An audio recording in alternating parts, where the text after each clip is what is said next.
یەکێتی نیشتیمانی کوردستان لەگەڵ پارتی دیموکراتی کوردستان حکوومەتی نوێی هەرێمی کوردستان پێک دەهێنن. ئەمسی حوزەیران و کۆمەڵێک ئەو ئەسبابانەی کە باس دەکرێت ڕووی نەدابایە یەکێتی ئێستاکە لەگەڵ گۆڕانە بە کورسیەک یان ئەو زیاتر بوو یان ئەو کەمتر بوو. هەر کاتێک باسمان هات سەر بەشکردنی دەسەڵات ئێمە ئاماژە بۆ کەموکورتیەکەین کە ئێستا لە کوردستان هەیە. ئەویش ئەوەیە لە کوردستان ئێستا ئێمە پاوەشێری بەشکردنی دەسەڵاتمان نییە. ئێستا دەتوانم بڵێم لە کوردستان هیچ حزبێکی سیاسی میلیشیایی نییە و ئێمە ئێستا و نەتائیجی ئینتخابیش لە ناو دەنگی تایبەت ئەوەی ئیسپات کرد.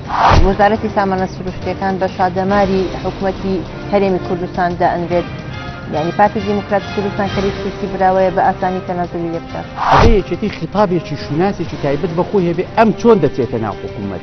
ئێمە لە کوردستان هەتا ئێستا دەستا و دەستکردنی ئاشتیانەی دەسەڵاتمان نەکردو بە نەریتێکی چاپ. شەی سیاسی لە کوردستان وایە هیچ هێزێک ناتوانێت بەتەنها حکوومەت پێک بێنێت ئەمەش حاڵەتێکی تەبیعیە. بەرنامەی گفتوگۆی پایتەخت شەوی پێنجشەممە کاتژمێر 9:05 لێن ئاڕتیەوە پێشکەشتان دەکرێت.